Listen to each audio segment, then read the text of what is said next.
Hi, I'm Coach Hallis, and welcome to episode 32 of the Keeping It Real vlog. This is quarter four and week two.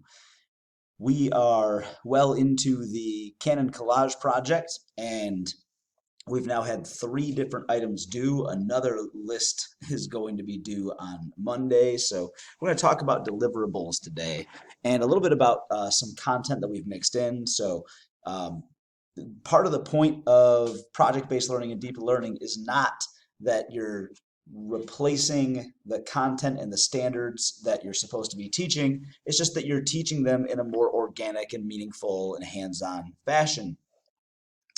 So for example, by doing this project, by creating websites of what students believe the canon should be for the sort of films and songs and stories, poems, things like that that they should be encountering, they need to learn how to properly refer to different types of titles. So one of the things that we had to learn this week in order to properly document our responses was how to cite titles and what gets put in explanation or what gets put in italics, what gets put in quotation marks, how does underlining work, things like that. So I kind of went over that and gave them an example so that they could see what that looks like. And so some of them are doing that in their documents. All of them will have to do that as it transfers over into their published website. So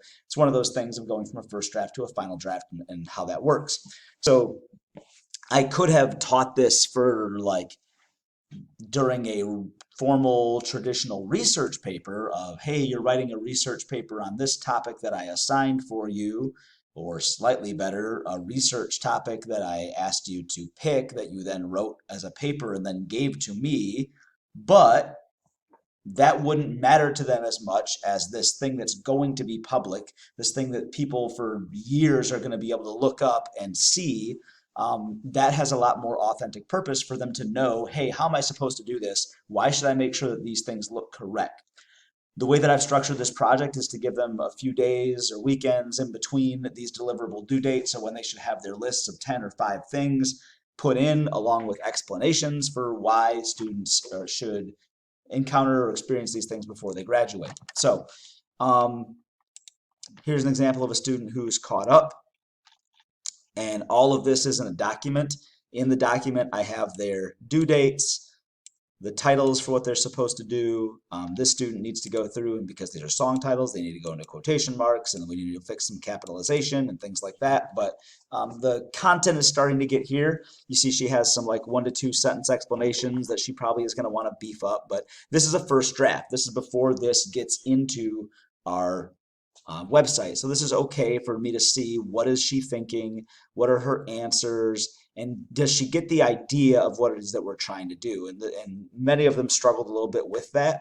So here you see a pretty common thing. This one at first glance looks like it's more thorough. So here you see some of the students' responses for what are the songs that he chose. And sometimes you're going to see responses that are really vague, like, I felt this song from the heart. Okay, well, what do you mean by that? And how are we getting from you basically you liked this or this meant something to you to recommending that other people experience this? Um, this is a turnt song that people should play in their car and parties. I think is actually a better explanation than like I liked this song or this song sounds good, right? So there's some variance in this, and getting students to look at their rankings and say, hey, you said this was the #1 song that everybody should experience before they graduate. Can you give me more? Can you build on, hey, it's a good song to play in your car or at parties, and what is it about that? Can you get into some specific examples? Is it the lyrics? Is it the beat? Is it the combination of the beat and the music? Is it the time that this song came out and what it means? We talked this week about nostalgia and how nostalgia can add certain value to people if something was from when they were coming of age and just or from your childhood. Was it a really positive memory from your childhood? And getting into looking back at things that how do we make sure that we're giving an objective suggestion that when we're recommending something for everybody, for a general audience, how are we making sure it's not just a thing that was special to you? And building on from that. And if it is special to you, what value do you think other people are going to have for this? So going down in this particular student, so you might notice a difference in some of these explanations, these kinds of one sentence, kind of fragmented stream of conscious responses, to some much more thorough and wordy responses here. So when he got into his films, which again, we got to fix some capitalization and some things like that over here. These are Googled summaries of the films.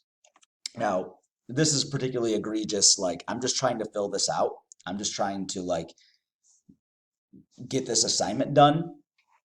And it's a student who like doesn't understand the assignment itself. So the assignment, and several students, while not necessarily relying on Google to fill in the blanks, they did get confused of what we're looking for in these explanations. So a lot of them thought we were looking for just a summary of what is that movie about? What's that story about? What's that that song about?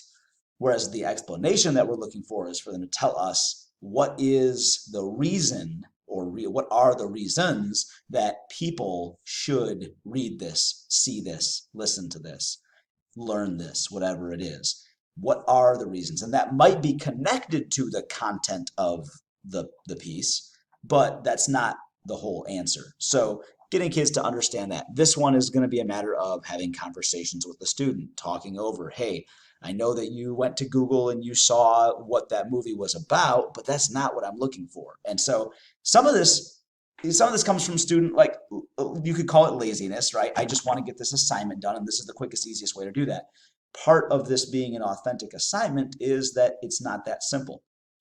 One of my litmus tests for an assessment or assignment is like if I'm assessing students based on coming up with answers that they could get from a Google search, then it's a really bad assessment on my part. So this student is going to go back to the drawing board, and maybe they use some of these things that they looked up, right? Hey, I found out, a formal summary of what this movie is. Now I need to use that in service of explaining why people should see that. Maybe that's because it teaches a certain message, or maybe it's because it has really good elements of filmmaking. Maybe it tells a story in a unique way, or there's good editing, or the way that the movie complements the characters or the acting in it, any number of things. But getting them to really focus on that and getting them to ask themselves, why do they like the things that they like? And does that have value for other people? So one last thing is when we got to the literature section, I originally had them coming up with 10 stories. I have truncated that. I've brought that down to 5. A lot of my students were struggling, and that with everything else in this project, they can relatively quickly look it up and experience something. So the longest being like, if they're getting recommendations from their family about a movie, they can go watch a movie in 90 minutes to 2 hours.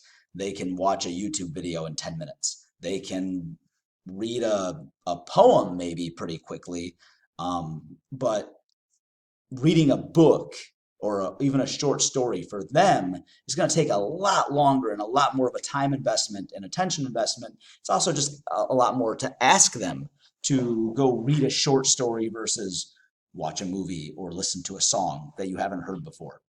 So I decided to, for this particular time, I don't know if I would do this again, if I do this project again, but I decided based on this group, the students who were really trying were still really struggling, and a lot of us are behind. So I decided to drop this particular thing down from 10 literary works to 5 literary works. So the students were quite grateful for that. Now, in that case, I've explained to them, hey, that means that each one of those is going to be more meaningful in terms of each one of these deliverables being a graded assignment. So I'm going to expect more of your explanations if I'm giving you half as much that you need to come up with. So that's where we are right now at the end of week 2 of quarter 4. We'll check in next week.